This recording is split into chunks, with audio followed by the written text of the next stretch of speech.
Hello student, आप सभी का स्वागत करते हैं इलेक्ट्रिकल लाइन में। इलेक्ट्रिकल लाइन में जैसा कि आप सबके लिए मैराथन चल रहा है, तो मैराथन में मॉर्निंग मॉर्निंग में जो चलता है वो जो हिस्ट्री चलता है, स्टैटिक जीके चलता है और करंट अफेयर चलता है, जिसमें कि करंट अफेयर हो चुका है और स्टैटिक जीके हो चुका है और बचा हुआ है जो अभी हिस्ट्री बचा हुआ है। हिस्ट्री में भी हम लोग चल रहे हैं मध्यकालीन भारत में, जो कि प्राचीन भारत हो चुका है। तो इसी तरह से टोटल जो है नंटे का तैयारी करने में लगे हुए हैं। ये जो है जो बीएसएससी का जो बिहार एसएससी का आया हुआ है, साथ में दरोगा आया हुआ है और जब बाकी रेलवे जेई में भी आता है, रेलवे जेई में भी आता है, तो नंटे का बहुत ही बड़ा रोल होता है किसी भी एग्जाम में। तो करंट अफेयर हो चुका है, तो करंट अफेयर को भी मजबूत करना है। तो इसी तरह से रेगुलर देखते रहिए, चलते हैं, वीडियो को शुरू करते हैं। और नए हैं तो वीडियो को अगर चैनल पर नए आए हुए होंगे तो चैनल को सब्सक्राइब कर लीजिएगा और वीडियो को शेयर कर दीजिएगा अपने फ्रेंड से, जो कि उनको भी मदद मिल सके। तो चलिए वीडियो को शुरू करते हैं और देखते हैं आज का मध्यकालीन भारत। तो आज का मध्यकालीन भारत देखने के लिए पहले इसको छोटा कर लेते हैं। इसको छोटा कर लिए, इसके बाद इसको क्रॉप कर लेते हैं और इसको कर लेते हैं बड़ा। तो देखिए यहाँ पे मध्यकालीन भारत में हम लोग को क्या देखना है, इसमें दिया गया है। पहला जो दिया गया है, अरबों ने भारत पर पहला आक्रमण कब किया था, तो मोहम्मद बिन कासिम के नेतृत्व में हुआ था। भारत पर जो अरबों का जो आक्रमण हुआ था, पहला मोहम्मद बिन कासिम ने किया था। दूसरा है कि भारत पर आक्रमण करने वाला प्रथम मुस्लिम कौन था, तो मोहम्मद बिन कासिम था, 712 ईस्वी में किया था। आगे चलते हैं कि अरबों ने सिंध पर विजय कब पाई थी, तो 712 ईस्वी में अरबों ने सिंध पर विजय कब पाई थी, 712 ईस्वी में पाई थी। जजिया कर का प्रचलन किया था, जजिया कर का जो प्रचलन कौन किया था, तो मोहम्मद बिन कासिम अरबी ने किया था। देखते हैं भारत पर प्रथम तुर्की आक्रमण कौन आया था। भारत पर प्रथम तुर्की आक्रमणकारी कौन था, तो महमूद महमूद गजनी था। महमूद गजनी था। उद्देश्य क्या था, धन लूटने के लिए आया था। महमूद गजनी ने भारत पर हमला किया था, 17 बार हमला किया था। पहला आक्रमण में 1000 ईस्वी में किया था। पहला आक्रमण जो किया था महमूद गजनी ने 1000 में किया था। आगे चलते हैं कि महमूद गजनी जो है द्वारा सोमनाथ मंदिर को लूटा गया था। कब लूटा था, 1025 ईस्वी में भीम वन के समय में लूटा था। भीम वन के समय में लूटा था। आगे चलते हैं कि महमूद गजनी का अंतिम आक्रमण कब हुआ था, 1027 ईस्वी में हुआ था, जो कि जाटों के साथ हुआ था। जाट के साथ युद्ध हुआ था। तो कह रहा है सुल्तान उपाधि धारण करने वाला प्रथम शासक कौन था, तो महमूद गजनी था। महमूद गजनी क्या था, सुल्तान का धारण किया था। महमूद गजनी के दरबार में कौन आया था, फिर फिरदौसी कवि या उत्की इतकबारी, ये आया था। आगे चलते हैं, किताब उल यमनी का था तारीख एल अमीन पुस्तक का रचयिता कौन है, तो ये है उत्बी ने किया था। उत्बी ने किया था। आगे चलते हैं, महमूद गजनी का मृत्यु कब हुआ था, 1030 ईस्वी में हुआ था। महमूद गजनी का कब हुआ था, तो 1030 ईस्वी में हुआ था। शाहनामा का लेखक कौन है, तो फिरदौसी फारसी थे। शाहनामा कौन लिखा था, फिरदौसी लिखे थे। आगे चलते हैं, अलबरूनी अबू रहमान भारत आया था। अलबरूनी कब भारत आया था, तो इसको देखते हैं। तो कब आया था, तो महमूद गजनी के काल में 11वीं सदी में आया था। कौन, अलबरूनी आया था, 11वीं सदी में आया था। पुराणों का अध्ययन करने वाला प्रथम मुस्लिम कौन था, तो अलबरूनी था। पुस्तक क्या लिखा था, किताब उल हिंद लिखा था। क्या लिखा था, किताब उल हिंद लिखा था। आगे चलते हैं, भारत में मुस्लिम साम्राज्य का संस्थापक कौन था, तो मोहम्मद गौरी था। मुस्लिम शासक का जो कौन किया था, तो मोहम्मद गौरी किया था। मोहम्मद गौरी ने भारत पर प्रथम आक्रमण किया था, तो 1175 ईस्वी में मुसलमानों पर ही आक्रमण किया था। मुसलमानों पर ही आक्रमण किया था। मोहम्मद गौरी का भारत में पहली पराजय हुई थी, तो किससे हुई थी, तो 1178 ईस्वी में हुआ था। भीम द्वितीय ने पराजित किया था। आगे चलते हैं कि 1191 ईस्वी की तराई के प्रथम युद्ध में पृथ्वीराज चौहान ने मोहम्मद गौरी को हराया था। मोहम्मद गौरी ने 1191 में हराया था, किसको, मोहम्मद गौरी को कौन हराया था, पृथ्वीराज चौहान ने हराया था। आगे चलते हैं, 1192 में तराई की युद्ध द्वितीय में मोहम्मद गौरी ने किसको हरा दिया, तो पृथ्वीराज चौहान को हरा दिया। आगे चलते हैं, तो देखिएगा यहाँ पे 1194 में चंदवर युद्ध के मोहम्मद गौरी ने हराया किसको, गढ़वाल कन्नौज के राजा जयचंद को हराया था। जयचंद को हराया था कौन, तो मोहम्मद गौरी ने ही हराया था 1194 ईस्वी में। आगे चलते हैं, मोहम्मद गौरी का हत्या 15 मार्च 2022 क्या है, मोहम्मद गौरी का जो हत्या हुआ था, जो कि 15 मार्च 1206 में हुआ था। 2000 बार बार आ जा रहा है। 15 मार्च 1206 को हुआ था। आगे चलते हैं, कौन किया था, तब खोखर नामक जाट उप समूह के लोगों ने किया था, किसका, मोहम्मद गौरी का हत्या किया था। आगे चलते हैं, दिल्ली सल्तनत का स्थापना किया था कुतुब उद्दीन ऐबक ने किया था। कुतुब उद्दीन ऐबक ने किया था दिल्ली सल्तनत का। मोहम्मद गौरी का दास था ये, जो कि दिल्ली सल्तनत का संस्थापक है। मोहम्मद गौरी का दास था। दिल्ली सल्तनत का वास्तविक संस्थापक कौन था, तो इल्तुमिनी ऐबक का गुलाम था। ऐबक का गुलाम कौन था, इल्तुमिनीस था। दिल्ली सल्तनत का वास्तविक संस्थापक था। आगे चलते हैं, गुलाम दास या मल्लुक वंश का संस्थापक की थी, कौन किया था? तो 1206 ईस्वी में कुतुबउद्दीन ऐबक ने किया था। किसको? दास, गुलाम और ममलूक वंश का संस्थापक था। 1206 ईस्वी में कुतुब इब्न ऐबक ने किया था। आगे चलते हैं। दिल्ली सल्तनत की प्रथम राजधानी लाहौर था। दिल्ली सल्तनत का प्रथम राजधानी कौन था? तो लाहौर था। लाहौर से राजधानी दिल्ली लाया गया इल्तुतमिश ने लाया था। कौन लाया था? इल्तुतमिश ने लाया था। लाहौर से राजधानी दिल्ली लाया था। आगे चलते हैं। यहाँ पर देखिएगा, गुलाब का गुलामों का गुलाम कहा जाता था। गुलामों का गुलाम किसको कहा जाता था? इल्तुतमिश को।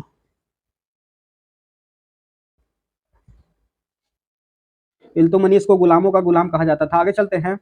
कुतुब मीनार का निर्माण कार्य पूरा करवाया था। किसने करवाया था? कुतुब मीनार कौन पूरा करवाया था? इल्तुतमिश ने किया था। इल्तुतमिश ने किया था। आगे चलते हैं। कुतुब मीनार का निर्माण किया था कौन? बख्तियार काकी की स्मृति ने किया था। बख्तियार काकी की स्मृति ने किया था। कुतुब मीनार का निर्माण किया गया था। कुतुब मीनार का निर्माण किया गया था कुतुब बख्तियार काकी की स्मृति में, याद में बनाया गया था। आगे चलते हैं। यहाँ पे देखिएगा, लाल बख्श कहलाता था। लाल बख्श क्या कहलाता था? तो उद्दीन ऐबक लाल बख्श कहलाता था। लाल बख्श कहलाता था, कुतुब इब्न ऐबक कहलाता था। आगे चलते हैं। 2.5 दिन का झोपड़ा नामक मस्जिद का निर्माण करवाया था। कौन करवाया था?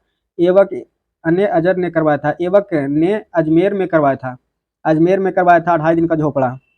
आगे चलते हैं। ख्वाजा जामुनीद चिश्ती का दरगाह कहाँ है? तो अजमेर में है। ख्वाजुद्दीन चिश्ती का कहाँ है दरगाह? तो अजमेर में है। आगे चलते हैं। गोरी ने प्रथम अक्ता प्रदान किया था। अक्ता प्रदान कब किया था? ऐबक को किया था। गोरी ने प्रथम अक्ता प्रदान किया था, तो ऐबक को किया था। ऐबक को किया था। आगे चलते हैं।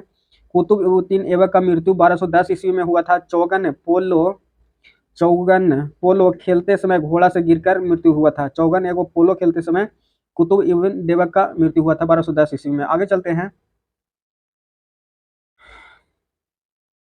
कुतुबउद्दीन ऐबक का उत्तराधिकारी कौन था? तो ये था आराम शाह था। कुतुबउद्दीन ऐबक का उत्तराधिकारी कौन था? आराम शाह था। आगे चलते हैं। गुलाम वंश का वास्तविक संस्थापक कौन था?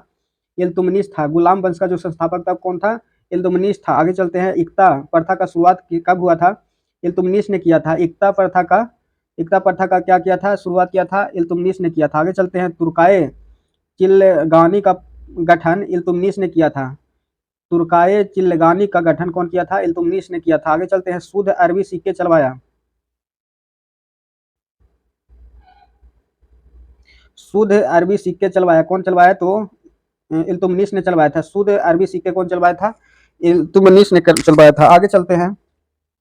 सिक्का चलवाया था। चांदी का टक्का और तांबे का जीतल नामक सिक्का कौन चलवाया था? इल्तुतमिश ने चलवाया था। इल्तुतमिश ने चलवाया था। किसको? चांदी का टक्का और तांबे का जीतल चलवाया था।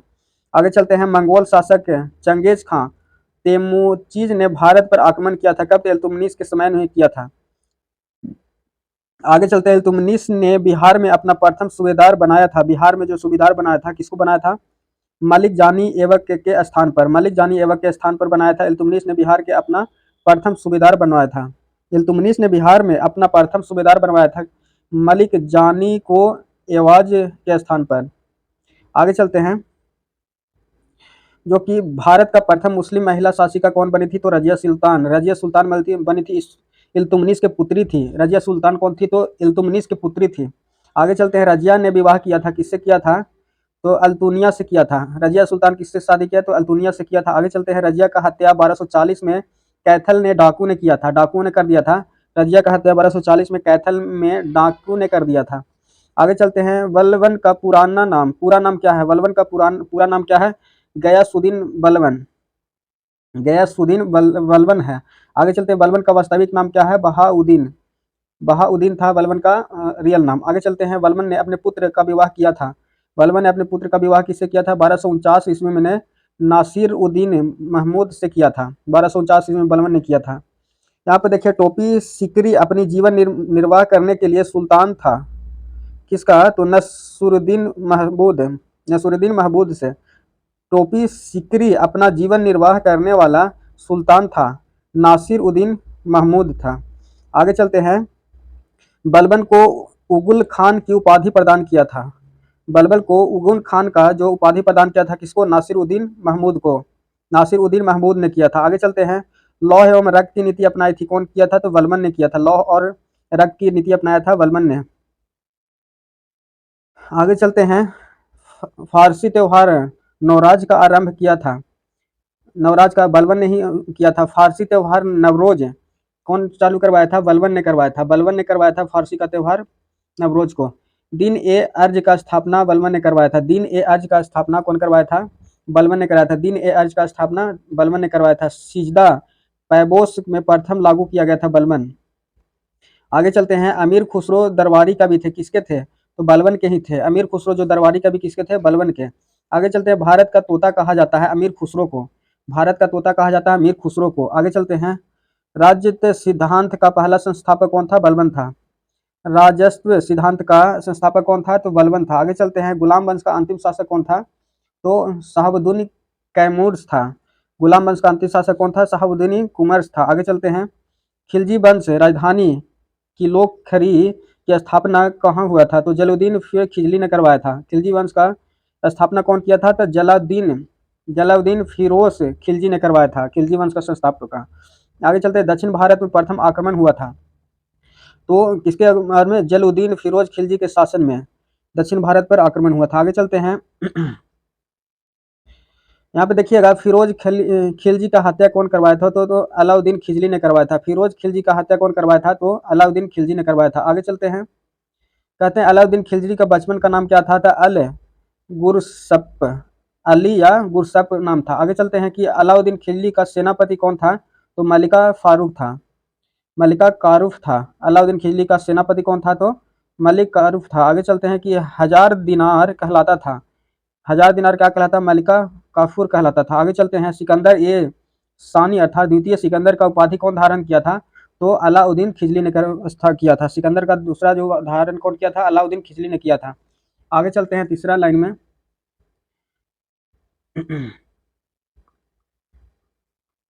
तो यहाँ पे देखिएगा, भूमि का परामर्श करार लगान वसूल आरंभ करने वाला पहला सुल्तान कौन था?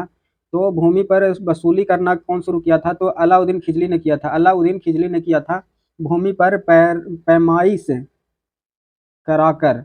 आगे चलते हैं, भूमि पर पैमाइश कराकर करवाया था अलाउद्दीन खिलजी ने। घोड़ा दागने तथा सैनिक की हुलिया लिखने, घोड़ा दागने और सुनिए लिखने की प्रथा आरंभ किया था, तो कौन किया था? तो अलाउद्दीन खिलजी ने किया था। आगे चलते हैं, बाजार नियंत्रण प्रणाली दीवान ए रियासत लागू किया था, कौन किया था? तो अलाउद्दीन खिलजी ने किया था। बाजार नियंत्रण प्रणाली दिनार ए रियासत लागू कौन किया था? तो अलाउद्दीन खिलजी किया था। आगे चलते हैं, गुप्तचर विभाग को संगठित किया, कौन किया? तो अलाउद्दीन ने किया था। गुप्तचर विभाग को संगठित किया था, कौन किया था?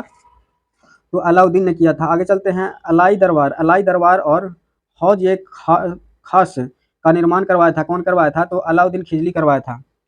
अल अलाई दरवाजा और हौज खास का निर्माण करवाया था अलाउद्दीन खिजली। आगे चलते हैं, इक्ता प्रथा को समाप्त करवाया अलाउद्दीन खिजली करवाया था। अलाउद्दीन खिजली करवाया था इक्ता प्रथा का अंत। आगे चलते हैं, रानी पद्मावती की थी कहाँ? चित्तौड़गढ़ की रानी और राजा रत्न सिंह की पत्नी थी। रानी पद्मावती कौन थी? चित्तौड़गढ़ की रानी और राजा राज रत्न सिंह की पत्नी थी। आगे चलते, पद्मावती महाकाव्य की रचना की थी, किसने किया था? मल्लिका महमूद जायसी ने 1540 में किया था। पद्मावत महाकाव्य का रचना मल्लिका महमूद जैसी ने 1540 में किया था। आगे चलते हैं, जो कि तुगलक वंश का संस्थापक कौन था? तुगलक वंश का संस्थापक क्या था? गयासुद्दीन तुगलक या गाजी मालिक था तुगलक वंश का संस्थापक। आगे चलते हैं, सिंचाई के लिए नहरों का निर्माण करवाने वाला पहला शासक कौन था? तो गयासुद्दीन तुगलक, जो कि किसका था?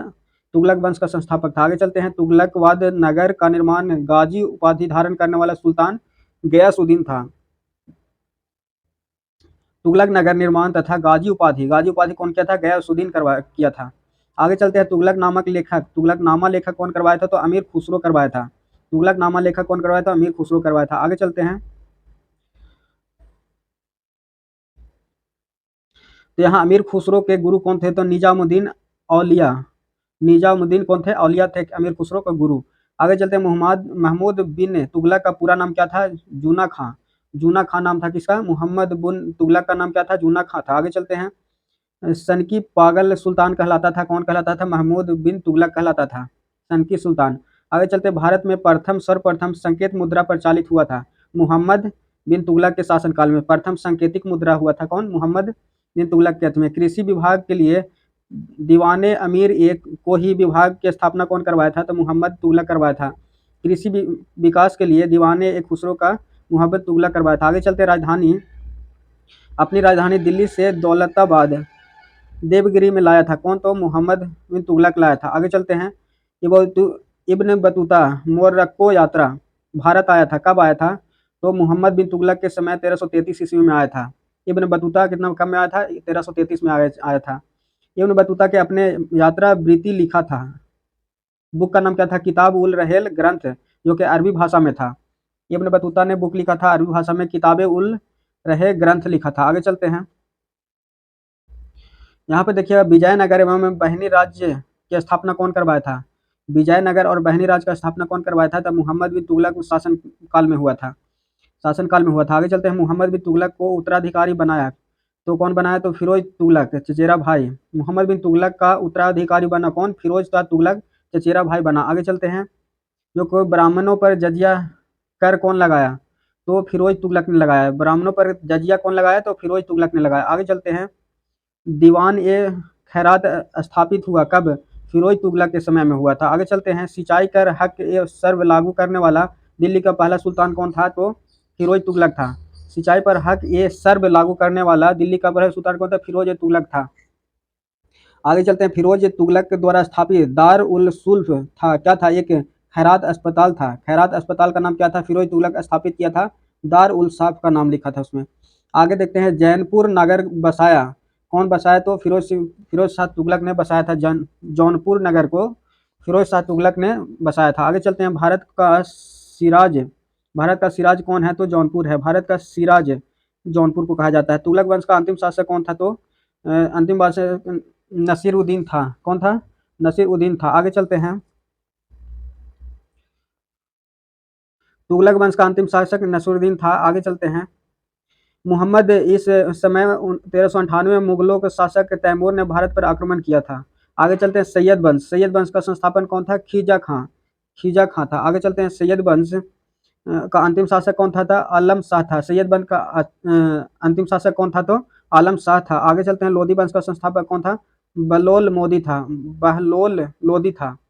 लोधी वंश का संस्थापक बलहोल लोधी था। आगे चलते हैं। दिल्ली की राज गद्दी पर बैठने वाला पहला अफगान शासक कौन था? तो बहलोल लोधी था। लोधी वंश का संस्थापक और बहलोल लोधी था। तो आज का ये रहा जो कि मध्यकालीन भारत रहा, जो कि इसी तरह से महामैराथन में चल रहा है। क्योंकि महामैराथन में आप सब जुड़ करके अपनी तैयारी को आगे बढ़ा सकते हैं, और ये जब तक नहीं रुकेगा जब तक पावर ग्रिड का एग्जाम खत्म नहीं हो जाता है। तो मैराथन एग्जाम तक चलेगा। अब की बार अंतिम प्रहार के साथ नए होंगे तो चैनल को सब्सक्राइब कर लीजिएगा, वीडियो को लाइक जरूर कीजिएगा और शेयर कीजिएगा अपने दोस्तों से। अगर किसी तरह का प्रॉब्लम होगा तो संपर्क नंबर दिया गया, संपर्क कर सकते हैं। और ऑनलाइन सेट मारना चाहते हैं तो टेलीग्राम का चैनल आपको डिस्क्रिप्शन में मिल जाएगा, वहाँ से लिंक जुड़ जाइए। वहाँ पे पीडीएफ के फॉर्म में आपको मिल जाएगा। उसके बाद आप ओएमआर शीट में रंग करके अपने आंसर को लिख करके कमेंट में लिख दीजिएगा। इसी तरह से चलेगा। और जो सेट चलता है उसका सॉल्यूशन भी आपको 11 बजे आपको अपलोड हो जाता है। तो जुड़े रहिए इलेक्ट्रिकल लाइन से और आगे बढ़ते रहिए, तैयारी करते रहिए। आप सबका बहुत बहुत शुभकामनाएं। आपके पावर ग्रिड का क्वालिफाई हो जाइए और जॉब हो जाए, जो कि अपने मम्मी पापा का इस वर्ष का गिफ्ट होगा, 2023 का गिफ्ट होगा। धन्यवाद। मिलते हैं आगे स्टैटिक जीके में।